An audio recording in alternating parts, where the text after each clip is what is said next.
All right, everyone, we are back again, and we are going to be discussing our business branding. Now, when we start up our business, there's a lot of different things that we need to do, and some of them take more time than others. For example, your LLC could potentially take anywhere up to 7 weeks to complete. So in the meantime, while you're waiting for some of these other things to be completed, we can go ahead and start to be productive in developing our dog training business by starting with our branding. So what is branding and why exactly is it important? A lot of people think, oh, I need to develop a brand, so I need to make a logo. Well, your brand is much bigger than the logo, and the logo is an important part of it. So let's go ahead and kind of talk a little bit about what business branding is. Your branding is going to be how you are going to build trust, recognition, and loyalty among your clients that you currently have, or your potential clients that you're going to have in the future. That's going to be your business branding. So anything that is going to be client facing or public facing, you want to use the same type of colors, the same type of fonts, everything that is public facing. You want to have continuity in between all of it, okay? So one thing that I will say that at this certain point in time, if you haven't already, it's a really good idea to go ahead and get your domain of your business. So you already have your business name, you're waiting on your LLC, and you're going to be getting your EIN and all of that good stuff that we've already talked about. But you want to go ahead, if you haven't, go to GoDaddy or go to Squarespace. There's a lot of different sites, but I would say that these are the most popular ones. So go ahead and go and obtain your domain. For the most part, domains are going to be less than $15. Some of them you can get even much cheaper than that. So go ahead and secure your domain.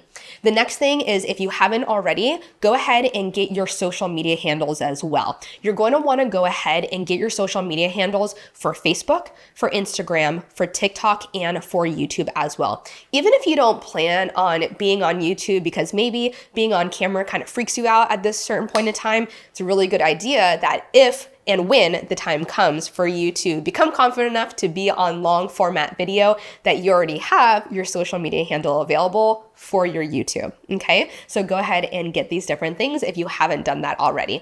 Okay, let's go ahead and switch over here to the other side of the board, and let's go ahead and talk about our logo.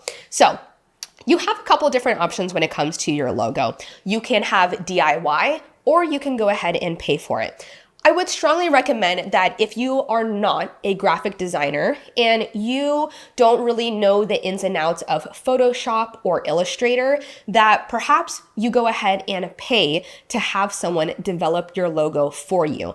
And when it comes to your branding, you really, really want to avoid changing your branding every couple of months or every couple of years. This is something that us as professionals in the field that understand business and understand marketing and advertising, we see other individuals in our field changing their brand colors, their brand fonts a lot of the time. And remember, we are trying to establish recognition and trust and loyalty in the minds of the consumers that see our content. And it's very hard when you are constantly shifting and changing what your identity is, right? So when it comes to developing your logo, if you do it yourself, but you're consistently unhappy with how it is, that can be very tricky. So what I would recommend is that pay for it once and do it really well. So here are some different sites that you can go to, so that way you can go ahead and get your own professional logo done. So you can go to 99 Designs, Fiverr, Upwork,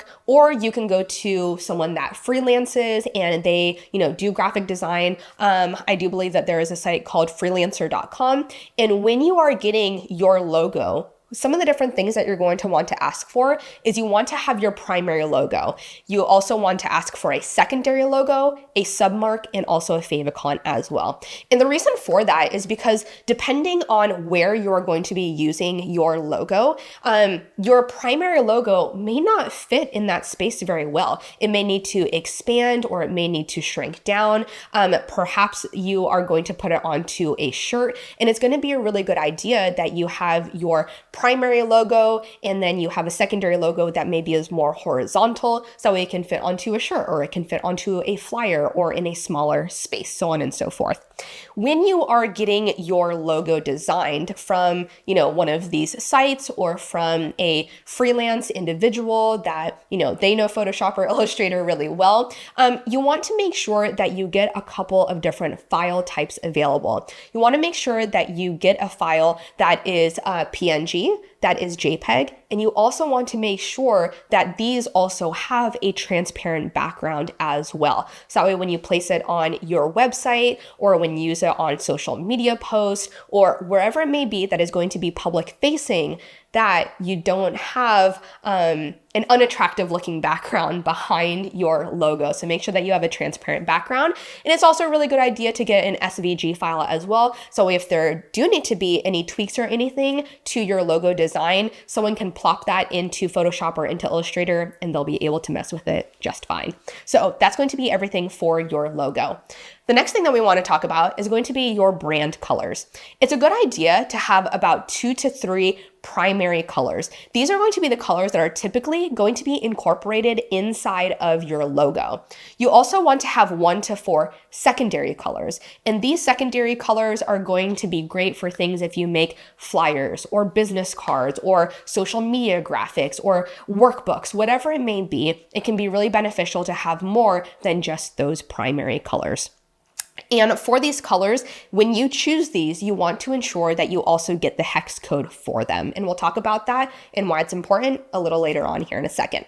Okay, almost at the end here, we're also going to be talking about our fonts as well. It's a good idea to have about 1 to 3 primary fonts, and then you want to have 1 to 2 secondary fonts.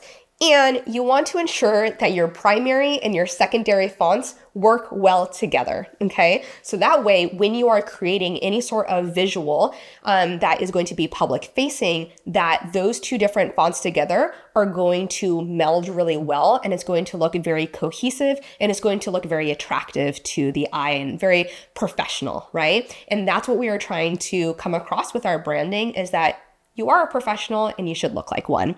Now, one thing that I will say about fonts is that there's a lot of fonts out there, and we may want to get fonts that maybe have a lot of flourishes, or maybe they are very thin fonts, or whatever it may be. But a consideration that you might want to have are 2 different things when it comes to your fonts. Number 1, what is the availability of finding those different fonts on a design sort of software? So if you plan on using Canva for your worksheets, for your workbooks, or for flyers or business cards or whatever it may be, are you going to have a really challenging time finding those fonts on Adobe or on Canva or whatever site that you're going to use, right? So you want to take that into consideration. The next thing you're going to want to take into consideration is that if you ever have any hopes and dreams of putting your logo, putting your business phrase or mantra onto merchandise, how that's going to show up on print as well. So if you have a very thin font, if you have a lot of flourishes, it may not translate very well onto merchandise, and it can be very, very challenging to read. The goal with your branding is that it is instantly recognizable. And so if it's hard to read whatever it is that's on your logo or whatever it is that's on your website, then people are going to become disinterested very fast because it takes too long for their brain to process and read it. And they're going to go, no. And then they're going to go ahead and exit from your website or exit from your social media post or whatever it may be. Okay. Now, lastly, what are you going to do with all these different things? Something that you should do once you have obtained your logo, you've decided on your colors, and you have also decided on your fonts as well, is that you need to create something that is a brand board. So what exactly is a brand board? A brand board is pretty much a one sheet or a one page that you can very quickly and instantly reference to, so that way you can go ahead and quickly grab your logo. If you are having someone design something for you, this one pager can be sent to them, and they will be able to get the hex code of your colors. So this is the specific number that makes up what that specific color is. So Just because you have the color yellow, there's a lot of varying shades of yellow, and your hex code will tell specifically what that number is to what that color is, okay? So they're gonna be able to get your specific business colors and also the business fonts and your logos as well, so you can quickly reference them. So that is everything for our business branding. And in the next video, we're gonna go ahead and talk about some of our back-end administration with our business organization.